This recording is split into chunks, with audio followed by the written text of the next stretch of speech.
Hello friends, welcome back to back Tamil tips.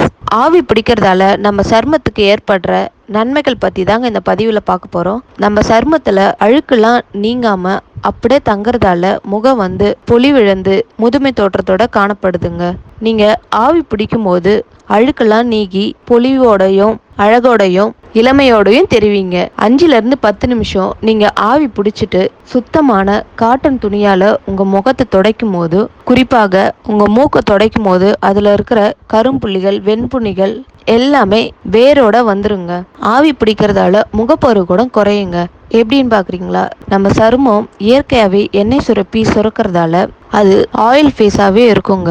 அதுல தூசிலாம் படியும் போது அதுல இருக்கிற துளைகள் எல்லாமே அடைச்சிருங்க. அதனால அதால சரியா சுவாசிக்க முடியாததால கட்டியா வர ஆரம்பிக்கும். நீங்க ஆவி பிடிக்கும் போது அதுல இருக்கிற தூசிகள்லாம் போகி சுவாசிக்கிறதுக்கு நல்ல ஒரு வழியா இருக்கிறதால உங்க முகத்துல முகப்பொரு வர்றது கம்மியாகுங்க. அதுக்கப்புறம் டாக்ஸின்ஸால ஏற்படுற முகப்பொரு கூட ஆவி பிடிக்கிறதால குறைக்கப்படும்னு சொல்றாங்க. நம்ம ஆவி பிடிக்கும் போது நம்ம முகத்துல சரியான ரத்த ஓட்டமும் இருக்குங்க. ஏன்னு பார்த்தீங்கன்னா அதுல இருக்கிற அழுக்கெல்லாம் நீங்கி எந்த ஒரு தொந்தரவும் இல்லாம அது சுவாசிக்கிறதால உங்க சருமம் அழகாகவும் பொலிவோடையும் இருக்குங்க.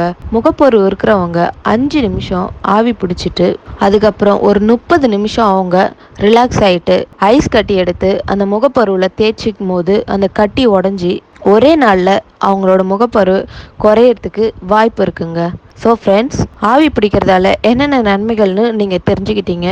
இந்த வீடியோ உங்களுக்கு பயனுள்ளதாக அமையணும் நான் விரும்புகிறேன்.